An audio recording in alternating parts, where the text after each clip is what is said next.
মধ্য থেকে একজন কিছু একটা ছুঁড়ে মারে। একটি বিরতি, তারপর পরবর্তী সমস্ত ঘটনার সূত্রপাত এখান থেকেই। ঘটনাটি পরিষ্কারভাবে বোঝার জন্য এই ভিডিওটি আরেকটু খতিয়ে দেখতে হবে। ডান দিকে চিহ্নিত করে দেখানো পুলিশ সদস্য উদ্দেশ্যপূর্ণভাবে হেঁটে আসেন। তিনি সৈন্য ও বিক্ষোভকারীদের দিকে ফেরা দুই পুলিশের পেছনে দাঁড়ান। তাকে দেখে মনে হয় তিনি যেন কিছু একটার জন্য অপেক্ষা করছেন। তখনই পেছনে থাকা পুলিশ সদস্যরা এগিয়ে আসতে থাকে। একজন অফিসার তাদের সামনে আসার জন্য হাত দিয়ে ইশারা করতে থাকেন। সামনে অপেক্ষারত পুলিশ সদস্য প্রবেশমুখে পাহারারত সৈন্যদের উপর দিয়ে জনতার দিকে ছুঁড়ে মারেন সেই গ্রেনেড। অস্ত্র বিশেষজ্ঞ একে ডিলে ফিউজড স্টান বা ডিসওরিয়েন্টেশন গ্রেনেড হিসেবে শনাক্ত করেছেন। গ্রেনেডের ফিউজ থেকে সৃষ্ট ধোঁয়ার কুণ্ডলী দেখা যায়। এর 4 সেকেন্ড পরই দেখা যাবে গ্রেনেড বিস্ফোরণ। এর মধ্যেই আপাত দৃষ্টিতে নেতৃস্থানীয় সাদা পোশাকের এক ব্যক্তি হাত তুলে পুলিশকে অবস্থান ধরে রাখার নির্দেশ দেন। তারপরই গ্রেনেড বিস্ফোরণের সঙ্গে সঙ্গে জনতা ছত্রভঙ্গ হয়ে যায়। পুলিশ সামনে ধাওয়া করে, সাথে সাথেই গুলি ছুড়তে শুরু করে তারা। 7 মিনিট পরের দৃশ্য, আমরা আবার থানার সামনের সড়কে ফিরে এসেছি।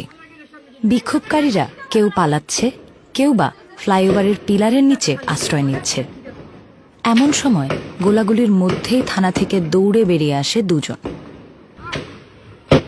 তাদের মধ্যে সাদা টুপি পরা সামনের জনের গায়ে শটগানের গুলি এসে আঘাত করে। তিনি জীবন বাঁচাতে বুকে হেঁটে দ্রুত দেয়ালের আড়ালে যান। থানার বাম পাশে দুজন ব্যক্তি মাটিতে পড়ে আছেন। তারা তখনও জীবিত, কিন্তু এরপরই গুলি এসে লাগে তাদের একজনের পায়ে। একটি গুলিতেই পায়ের পাতা সম্পূর্ণ বিচ্ছিন্ন হয়ে যায় বলে মনে হয়। 1 মিনিট পর আহতদের নিথর দেহ পাশ কাটিয়ে রাস্তায় নেমে আসে পুলিশ। ফ্লাইওভার পিলারের পেছনে আশ্রয় নেওয়া লোকদের দিকে গুলি ছুটতে থাকে তারা। রাস্তার আরেকটু দূরে অন্যরাও প্রাণ ভয়ে হামাগুড়ি দিয়ে দূরে সরে যেতে থাকে। এই দৃশ্যে পুলিশ সদস্য নিরস্ত্র আটকে পড়া মানুষের উপর গুলি চালাচ্ছেন। অস্ত্র বিশেষজ্ঞ তার বন্দুকটিকে চাইনিজ টাইপ 56 রাইফেল হিসেবে শনাক্ত করেছেন। পুলিশদের দাঁড়ানোর ভঙ্গি আর আচরণে স্পষ্ট নিজেদের ওপর আক্রমণের কোনো আশঙ্কাই তাদের নেই। অবিরাম গুলিবর্ষণ প্রহার চলতে থাকে বেশ কয়েক মিনিট ধরে। এই আহত ব্যক্তিকে টানা লাঠি দিয়ে মারা হয়, তারপর মাথায় লাথি। তারই ডান দিকে পড়ে আছে মৃত আর আহত ব্যক্তিরা।